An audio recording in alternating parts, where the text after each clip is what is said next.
Pharmacy బెస్టా కాదా, అసలు ఫార్మసీకి future ఉందా లేదా, నువ్వు చేయగలుగుతానా లేదా, ఇలాంటి ఎన్నో విషయాలు ఇప్పుడు డిస్కస్ చేద్దాం.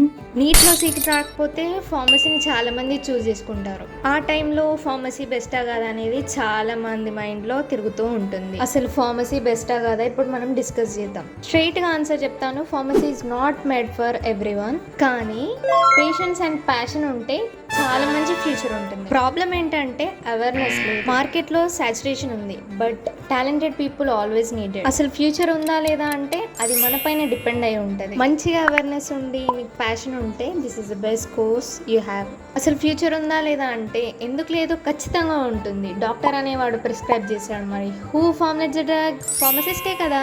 బట్ మన ఇండియాలో ఫార్మసిస్ట్కి అంత వాల్యూ లేదు, ఎందుకంటే సర్టిఫికేట్ని రెంట్కి ఇస్తారు కాబట్టి. సో ఇది ద ప్రాబ్లం. వాళ్ళ మాటలు వీళ్ళ మాటలు వినకుండా ఒకవేళ if you are really interested you can go for it. Knowledge and skills ఉంటే మనం ఎక్కడైనా సర్వైవ్ అవ్వగలం. డిస్కరేజ్ కాకుండా మీ జర్నీని కంటిన్యూ చేసేయండి. You will definitely rock the future. So ఇదండి సంగతి. But end of the day అది మీ డెసిషన్ పైన డిపెండ్ అయి ఉంటుంది. కానీ వన్స్ ఫిక్స్ అయిన తర్వాత అస్సలు రెగ్రెట్ అవ్వకండి.